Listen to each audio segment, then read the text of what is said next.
RNE Audio. Descarga la app y disfruta de los programas de RNE y nuestros podcasts originales.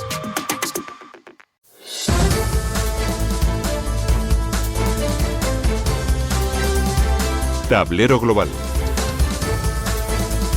El análisis y las claves de la actualidad del mundo con Marta Solano, en Radio Exterior de España.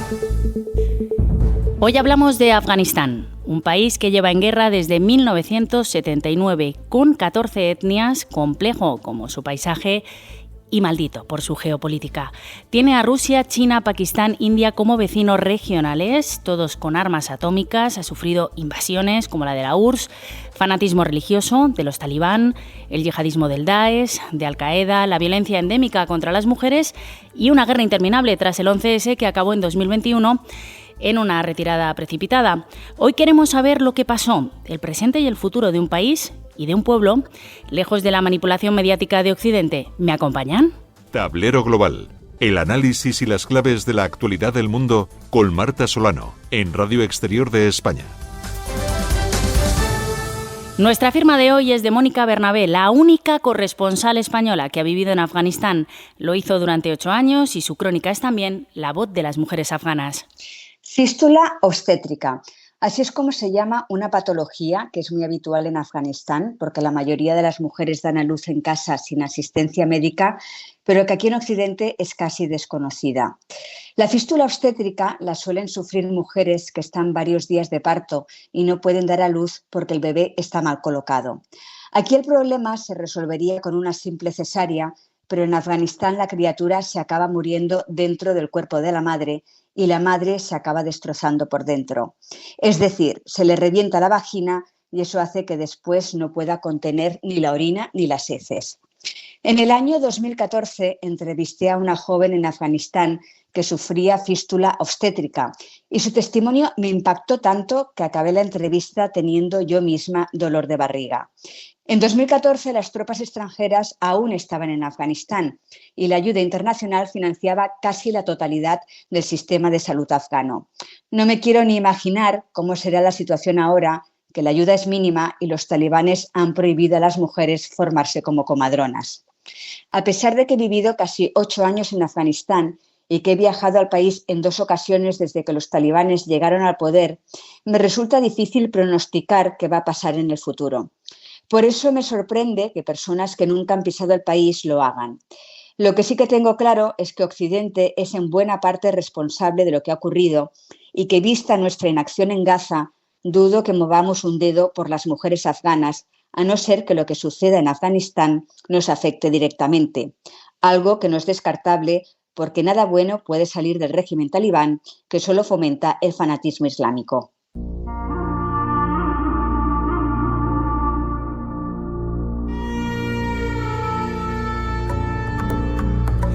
Nuestra entrevista de hoy es con alguien que conoce muy bien Afganistán. Es iraní, pero hizo de intérprete durante 3 años para los militares españoles desplegados en Afganistán. Nosotros le conocemos como David, su nombre real es Hamid Moradi. Hola, bienvenido. Buenos días, hola. ¿David o Hamid? ¿Cómo te llamo? Mejor David. Mejor David, ¿no? Así está mejor integrado. David, vamos a contar un poco tu historia. Sí. En 2010 te ficha el CNI como intérprete. ¿Cómo fue ese momento? Pues recibí la llamada, pues casi me ha chocado, porque en este momento CNI buscaban intérpretes, necesitaban para la zona, y decidí irme a Afganistán. Pero el problema es que no sabías con qué vas a enfrentar, es como viajar en el tiempo. ¿Habías sido intérprete alguna vez? No. ¿Y serlo en guerra? Tampoco. Mucho menos. Irán y Afganistán pueden tener paralelismos en muchas cosas, pero son países totalmente diferentes, ¿no? Son diferentes, pero culturalmente, desde mucha historia que tienen, son muy comunes. Pueden conocer uno entre sí, pueden saber lo que está pasando en cada país y puedes, digamos, conectarte con la gente de la zona. Ese origen tuyo, ese conocimiento de la cultura fue fundamental, porque ser intérprete no es solo traducir palabras, es ponerlas en un contexto, claro, y ganarse a la población, ¿no? Claro, pasas la selección, te envían a Afganistán como intérprete de defensa. ¿Qué fue lo más difícil de todo? Porque, claro, tendrías que aprender tecnicismos militares, de la OTAN, ¿no? Cualquier matiz, ahí era muy importante. Claro, lo más difícil era al principio pensabas que eres un intérprete traduciendo palabras, pero no, un intérprete tiene que conectarse a la gente de ahí. Hay que saber lo de Afganistán, la gente de ahí son gente maravillosa, pero que saben bien lo que viven y nosotros como estamos ahí como invitados y tenemos que conectar a ellos para saber sus problemas. No está en el mundo moderno, si queramos traducir las palabras que siguen tecnológicamente, está conocida por europeos, ahí es difícil. A lo mejor una palabra que me dicen, yo tengo que decir 20 palabras para, digamos, decir la palabra exacta, lo que ellos deben de oír. Si te equivocas, ya entra todo el mundo en un problema grande. Y todo esto en un contexto muy complicado, en un contexto de guerra. David, vamos a ver, tu trabajo, claro, para que nuestros oyentes lo entiendan, no se reducía al ámbito castrense. Si, por ejemplo, un soldado resultaba herido, tenías que ir a explicar, o al revés, ¿no? Un afgano resultaba herido y le atendían españoles, por ejemplo, tenías que hacer esa labor también de términos médicos y de dolencias y de medicinas y de, madre mía, qué difícil todo, ¿no? Difícil. Entrabas a una reunión, a lo mejor 10 órganos diferentes, los ingenieros, los militares, la gobernación, el CNI de ellos, cada uno utilizaban unas palabras que tú en tu vida a lo mejor nunca has escuchado. Y digo, a ver, ¿cómo puedo enfrentarme con esto? Porque querer ser útil. Al final, desde ahí, inventé mi propio diccionario, preguntando a la gente de ahí, a los afganos, esa palabra, ¿qué significa esta palabra? Tenía casi 3.000 palabras y practicando, pues entrabas en la reunión, tenías que hablar con ingenieros, con los médicos, con enfermeros, con ingenieros militares, un montón de cosas, operaciones. David, ¿qué es lo más gratificante? ¿Qué recuerdo tienes en tu corazón que dices, wow, en este momento fui realmente útil y me alegro de haber ayudado? Era conexión con la gente que trabajaba, más con Juan, que cuando estuvimos ahí, pues preguntaba a Juan, digo, Juan, ¿hoy qué vamos a hacer? ¿Vamos a ganar el corazón de ellos o vamos a enseñar? Me lo dices antes para poderme conectarme mejor. Lo que me quedó ahí era todo lo que hacía todos los días y enseñanza que hacían a ellos, aprendían los militares y la gente de ahí de lo que enseñaban los militares. Y al final, de lo que me quedó, el desarrollo que se estaba haciendo. Y era una gran oportunidad para los afganos. Había rotaciones, volvías a España cada 4 meses más o menos. ¿Cómo ves ahora Afganistán, aunque sea desde la lejanía?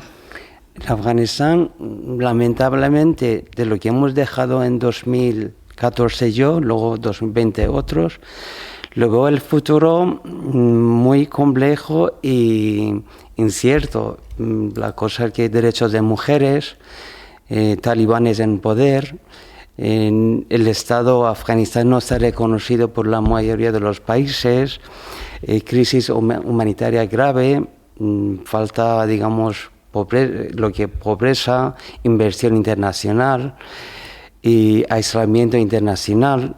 Todo esto, pues, lo que pasa a los jóvenes deprime. Y ahora mismo los jóvenes todos quieren salir del país, de Afganistán, más, digamos, gente que son profesionales y pueden levantar el país y están saliendo.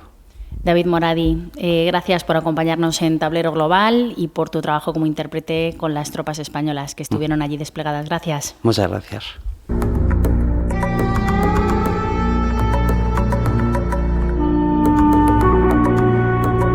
Esta música nos transporta a los paisajes montañosos de un país, de Afganistán. Vamos con nuestra mesa de debate hoy con 2 de los mayores expertos de nuestro país sobre Afganistán, uno desde el punto de vista militar, Juan Bustamante, coronel en la Reserva. Bienvenido, Juan, ¿cómo estás? Estoy muy bien, muchas gracias, Marta. Bien acompañado por un buen amigo. Claro que sí, David. Por David, que te ha mencionado. Y desde el punto de vista diplomático, académico y civil, porque es afgano además, Hamed Ahmad Sada, ¿lo he dicho bien? Hamed, dime que sí, más o menos. Sí, lo has. Tengo que dar clases de afgano, está claro. Bueno, doctor en Ciencias Políticas en la Universidad Autónoma de Madrid, exdiplomático, bienvenido. Muchísimas gracias. Coronel, durante 6 meses encabezaste ese equipo de asesores en Afganistán, en la provincia donde operaba España. Recordamos, fue una misión bajo el mando de la OTAN. La comunicación fue muy importante, el contacto con el pueblo afgano, con los medios de comunicación también fue muy importante. En Afganistán formabais y dabais apoyo al ejército afgano. Sin embargo, a veces esa gente que formabais os atacaba también a España. Tú en concreto, tengo por aquí, sufriste 2 ataques en 6 meses en lo que se llama Insider Attack o fuego amigo. Sí, en este caso no era demasiado amigo, pero en efecto es una situación que puede suceder, y de hecho nos sucedió, como has dicho, un par de veces. Una el mismo día que estábamos haciendo la ceremonia de relevo con el contingente anterior, y otra el día de Nochevieja. Eligieron 2 fechas bastante singulares, y consiste en general, puede haber muchos motivos, pero el más normal es que sea un talibán infiltrado en las fuerzas afganas, pero puede ser un propio militar afgano que ha sido coaccionado, que ha sido presionado, que presionan a su familia, o que incluso hay algún gesto de los occidentales que no le ha convencido, o como decía alguien un poco en broma, o que ha fumado, ¿no? Hay bastantes opciones. Y sí, en efecto, tuvimos 2 ataques, uno de ellos, como decía, el primer día con un ametrallamiento y una granada de mano, que afortunadamente no pasó nada, absolutamente nada, quitando una pequeña esquirla en un teniente, y otra en mi vehículo, precisamente con unas granadas que afortunadamente eran rompedoras, y no pasó nada, pero estas cosas pueden pasar. Es normal, en situaciones en un país en guerra, pues estás expuesto. Enseguida nos cuentas cómo era vuestro trabajo allí, Hamed, sobre el terreno. Claro, hablamos de una guerra desigual, ¿no? Por una parte, ejércitos regulares, lo estamos viendo, bajo el mando de la OTAN. Por otro, pues una guerrilla, talibán, las emboscadas, conociendo bien el terreno, pues estaban a la orden del día. Pues era una situación muy compleja. También ya la complejidad sobre el terreno existía ya desde antes de 2001. Debemos de recordar de que anteriormente Afganistán, tras la caída del gobierno de Najibullah en el 92, estuvo en manos de los mujahidines, quien destrozaron el país, ¿no?, en las luchas continuas entre ellos y diferentes grupos. Por lo tanto, con la llegada de los talibán, no es que llegaban a unificar toda esa zona, sino que la desintegración a nivel nacional existía, los grupos armados, sus conflictos y sobre todo, pues bueno, las diferentes influencias que tiene el contrabando, las milicias, todo lo demás estaba ahí sobre el terreno. Era un terreno complejo, teniendo en cuenta que también en 2001, cuando se produjo ese cambio y llegó al poder lo que era la nueva era, ¿no?, el gobierno transitorio presidido por Hamid Karzai. El gobierno no tenía ni la influencia ni el poder de poder controlar todo ese territorio, y fue gracias a ese apoyo internacional que recibimos, sobre todo también de países como España, que en una primera instancia estuvieron en las grandes ciudades, y luego se decidió pues en los PRTs tratar de acercarse al pueblo y también ayudar a la reconstrucción del país. Coronel, en esa misión importantísima, el objetivo de la OTAN, el lema, era ganarse las mentes, ganarse los corazones, ¿no? En Afganistán, España sufrió, tengo por aquí el dato, 104 bajas, incluidas las víctimas del Yak-42, 79 militares que perdieron la vida en Turquía cuando regresaban a casa. ¿Cómo fue estar allí, estar al mando? Bueno, muy variado. Perdona. Primero yo no estaba al mando, yo estaba al mando del equipo de asesores, que era una parte importante, puesto que éramos los instructores del ejército afgano. Esto nos dio un conocimiento mucho más directo, mucho más personal y desde mi punto de vista mucho más intenso y más beneficioso, como desde el punto de vista humano, ya decía, porque teníamos un trato diario con los afganos, con el ejército afgano, en mi caso con el general, y venía todos los días con David, que está aquí a mi derecha, y tenía una figura fundamental, David, puesto que no era solamente la traducción de lo que nosotros conversábamos, sino la preparación de los temas que teníamos que tratar, y además él tenía un bagaje tremendo de todo lo que pasaba. Hay una fase intensísima de todo lo que llamamos Key Leader Engagement, que son los encuentros con un líder, en el cual tenemos que hacer una fase de aproximación inicial, y en esta parte David era fundamental, porque me decía lo que había pasado, cosas pretéritas, cómo acercarte poco a poco, esas cuestiones culturales o de educación afgana, que si no te lo dice un intérprete, no lo sabes. ¿El pueblo afgano entendía que estuvierais allí? El pueblo afgano entiende muy poco, por eso sí que se puede unir con lo que estabas diciendo de las mentes y los corazones. Es decir, cuando tú pasas por los pueblos de Afganistán, de la zona donde desplegamos nosotros, la provincia de Badghis, son pueblos paupérrimos, con gente que apenas sabes a qué se dedican, y cuando ven pasar unos vehículos fantásticos con unos soldados que parecen Robocop, pues es muy difícil que entiendan lo que está pasando, ¿no? Entonces, frente a esta imagen nuestra, que es un poco agresiva, que tiene tanto despliegue de seguridad y que eso conlleva una distancia y una desconfianza, si quieres, hacia cualquier afgano, porque puede ser un terrorista, porque no un talibán. Por eso necesitamos hacer esta campaña de mentes y corazones. Por eso necesitamos hablar con la gente, acercarnos y mostrar qué es lo que estamos haciendo, que es seguridad en una parte, pero es seguridad para ellos, para que su pueblo mejore. Y todo eso conlleva muchísimo contacto con la población. Claro, y nos falta aquí un ingrediente, Hamed. En Afganistán conviven también el yihadismo de Al-Qaeda y de Daesh, que entre ellos también tienen sus propias trifulcas, vamos a decirlo así de forma coloquial. No sé si estamos peor o mejor que en 2001. Bueno, actualmente en ese aspecto, en el tema de lo que es la radicalización, pues estamos en un momento que es preocupante, por así decirlo. Es un momento en donde toda la organización, tanto talibán como la de Daesh, Khorasan y otros 14 grupos, por así decirlo, que están nominados como peligrosos, están ahí. Es un momento complejo, difícil y sobre todo es un caldo de cultivo bastante bueno para todos ellos, para poder formarse, para poder reunirse y también pues crear las nuevas estrategias desde Afganistán. Yo creo que y siempre firmemente creo en eso, que hemos visto y hemos presenciado que el terrorismo, la radicalización no se puede contener. Si ese es el plan de crear un agujero negro en Afganistán y contener a todas esas fuerzas malignas, por así decirlo, puede que no tarde mucho y pronto, ojalá que no sea pronto, pero que veremos las amenazas no solamente en la región, sino a nivel internacional. Teniendo en cuenta que ahí hay grupos muy potentes y radicales. Solamente para mencionar, en el Índice Global de Terrorismo de 2025 menciona que hay grupos como el Daesh Khorasan, Al-Qaeda, la red Haqqani, que también está, a pesar de ser parte del gobierno de facto de los talibanes, también están ahí. Está el Tehrik Talibán de los pakistaníes, el Movimiento Islámico de Uzbekistán, Jamaat-ul Ansarullah de Tayikistán, Katibu el Mandu Bukhari, que es también de Asia Central, y muchos otros. Yo con lo que estás diciendo, desde luego la respuesta es que no estamos mucho mejor que en 2001 y la verdad es que pobre pueblo afgano, ¿no? Es un poco la conclusión que tengo. Quiero hablar con vosotros dos de las relaciones, diplomáticas, entre comillas, la geopolítica. Vamos a ampliar un poquito la mirada. ¿Quiénes son los aliados de los talibán? No sé si está Irán, China, Uzbekistán, Rusia, si pueden estar en ese lado. ¿Qué interés tienen estos países en Afganistán? Hablaba antes yo de la maldición de la geopolítica, porque es que el lugar de Afganistán es estratégico. Totalmente. Yo creo que la idea con el despliegue de las fuerzas internacionales y también todo el desarrollo que se produjo desde el 2001 hasta el 2021, la idea era reconvertir esa maldición geoestratégica y convertir a Afganistán no en un punto de choque, sino en un punto de colaboración, ¿no?, entre tanto los países en la región, pero también intereses internacionales.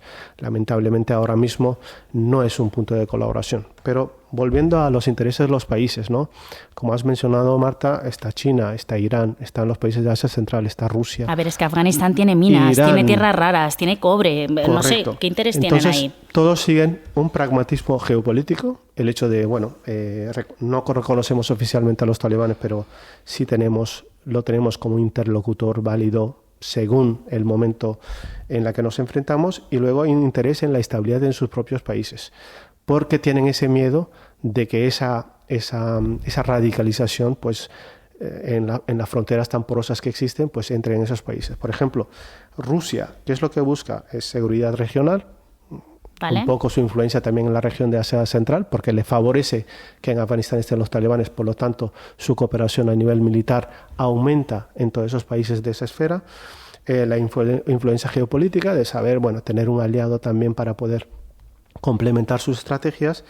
Y luego China, minerales estratégicos, pero sobre todo la seguridad fronteriza. Tenemos el gran problema que tiene China en Xinjiang, es esos uigures y esos vientos de radicalismo islámico que ellos ven y que no lo ven bien, y es la mejor forma de poder contenerlo a través de los talibán, pero también asegurar las inversiones que tienen en Pakistán a nivel geopolítico y muy importante de infraestructuras, que lo que le asegura es, si tengo atado muy bien la relación con los talibán y también en Pakistán, puedo protegerme de esos ataques que puedan producirse. Claro, China que tiene efectivamente a los yugures, ¿no? Esos grupos musulmanes, separatistas, que los llaman incluso terroristas, y tienen ahí el gobierno de Beijing pues bastante problemas con ellos. Coronel, ¿cómo lo vemos? ¿Qué intereses tienen? Porque claro, aquí de momento Estados Unidos se ha quedado fuera de la partida.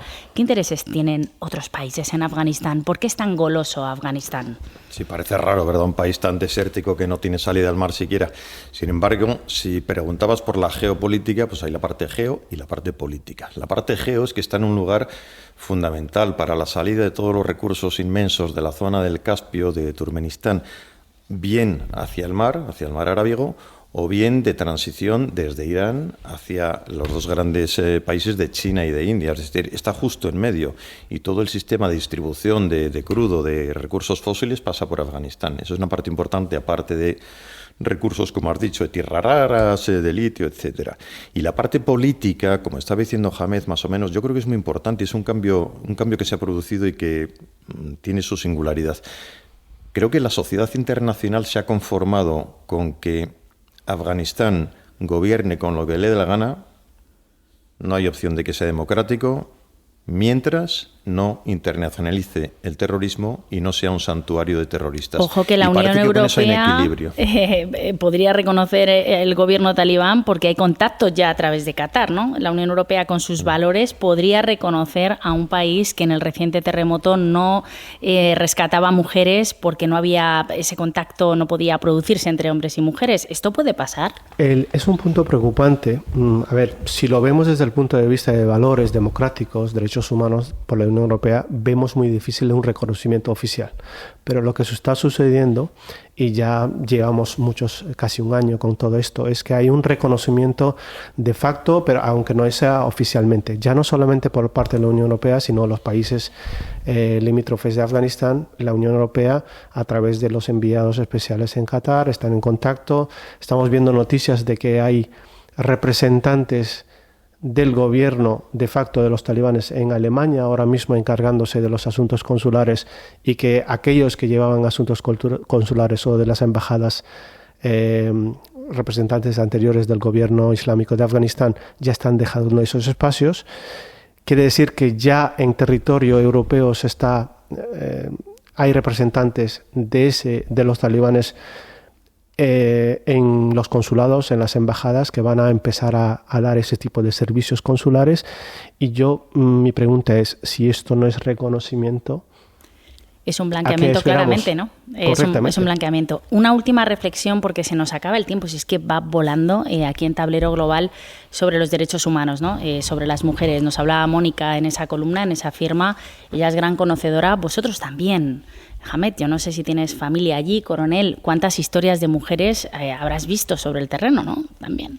Sí, visto, si me permites la chanza, lo que no haces es verlas, porque... Ya dice mucho no verlas. Nosotros verlas por la calle sí, pero como están todas ocultas con el burka, una vez Mónica comentaba con cierta gracia, Mónica Bernabe, con la cual coincidí mucho tiempo en Afganistán, que bueno, que lo decía de broma, evidentemente, que lo bueno del burka es que podías hacer lo que quieras debajo, comer cuando no se podía, o rascarte.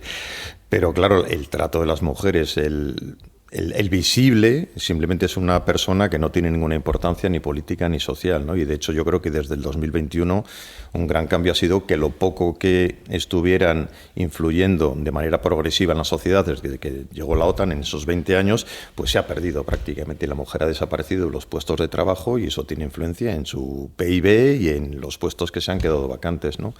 Un ninguneo evidente del papel de la mujer, que es una cosa pues muy grave. Es que molesta la voz de las mujeres, no se las ve lógicamente en público, debajo de ese burka llevan muchas un parche también, porque ¿para qué van a ver con dos ojos? Mejor que vean solo con uno. Hamed, tú lo sabes mejor. Yo me quedaba alucinada cuando en el reciente terremoto no solo no veíamos mujeres en las imágenes, sino que es que no se rescataban mujeres porque no había doctoras mujeres que las atendieran o porque eran, bueno, te iba a decir, civiles de segunda, de tercera, de quinta. Bueno, lamentablemente esa es la situación. Yo como afgano y como persona que he vivido en mis propias carnes y también mis familiares, mi madre, mi hermana, todas las familias, y miles y millones de afganos y afganas que están sufriendo esto, yo lo he vivido en la primera etapa de los talibán, lo estamos viviendo, familiares míos lo están viviendo ahí en Afganistán, y yo creo que es una involución en todos los sentidos, ¿no? Ya no solamente en la parte de derechos, en la parte de las libertades, sino también a nivel social, a nivel económico. El país está yendo hacia un agujero negro de la que se trató de rescatar en 2001 y lamentablemente está dando pasos agigantados hacia ese destino. También lo que me preocupa es que a nivel internacional ayudemos a que el gobierno talibán aumente esa invisibilidad, ¿no? Es que no se vean las mujeres, que se borren del todo, que ese apartheid de género se haga ya un hecho realidad, que ningún tipo de presión internacional ayude a que haya un cambio de posicionamiento.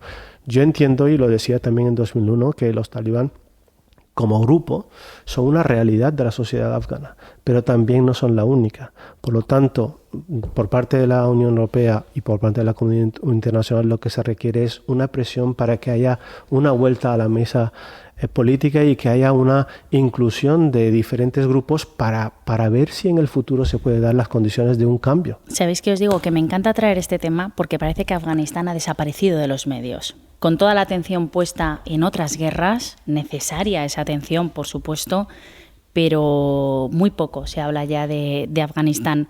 ¿Qué futuro? Porque si no funcionó la operación militar, la diplomacia ya vemos que lo que tira más bien es a blanquear o a sacar partido de los recursos. ¿Qué futuro espera al pueblo afgano? Complicada pregunta, ¿verdad? Yo creo que entra dentro de ese cajón en el que los medios habitualmente dicen los conflictos olvidados, que hay tantos en el mundo que dices tú que, en efecto, no se pueden tratar todos porque no da tiempo simplemente. Hamed seguro que tiene mucho más opinión que yo sobre el futuro, pero supongo que muy complicado como no parta de ellos mismos. La sociedad internacional dudo que vaya a hacer algo ahora. Algo desde dentro, ¿puede ser posible? Yo creo que sí hay un cambio. Desde dentro sí, sin duda alguna. Sobre todo desde dentro y la diáspora afgana de todos los afganos que están fuera. Creo que todos estamos de acuerdo en que tiene que ser un cambio primero a nivel nacional. Sí hay ese deseo de ese cambio, pero también si el tablero geopolítico no cambia y los intereses de los grandes poderes no cambian, no lo veremos tan pronto. A corto plazo. Y antes de despedirnos, estos últimos minutos, me gustaría que nos aconsejarais, recomendarais algún libro, alguna película sobre Afganistán para que nuestros oyentes que quieran profundizar, coronel, pues que digan, oye, pues este fin de semana voy a aprovechar para ver esta peli, este documental, leer este artículo, este libro. Me estoy riendo porque voy a decir una cosa que no se debe decir, que se lean mi libro. No, está bien. Adelante. Yo escribí un libro que se llama Envíos afganos, cuando olvidé la misión, que eran los correos electrónicos que escribía a mi familia y a mis amigos. Muy interesante. Que tiene bastante, bueno, yo creo que tiene humor y no profundiza demasiado en temas complicados, pero yo creo que da un reflejo muy importante de lo que se vive en una misión militar en un escenario tan complicado como este. Así que ya puestos, y como decía Francisco Umbral, pues he venido a hablar de mi libro. Me parece muy bien. Bueno, estoy deseando publicar mi libro. Tengo una tesis doctoral que está ahí se puede leer, que es más a profundo de todo el conflicto en los últimos 100 años y cómo ha ido evolucionando.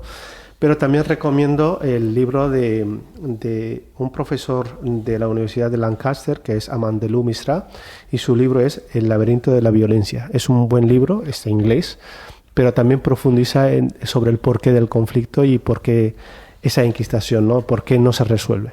Pues me ha encantado esta charla, coronel, gracias por acompañarnos. Hamed, un placer, de verdad. Gracias. A ver si nos escuchan, ¿no? O los diplomáticos internacionales. Sí. Seguro que a nuestros oyentes les ha parecido muy interesante. Hasta aquí Tablero Global. Gracias a Iñaki Renedo, a los mandos técnicos, a Juan Carlos López en la producción. Nos vemos en 7 días. El mundo, ya lo ven, sigue girando y nuestro tablero también. Adiós.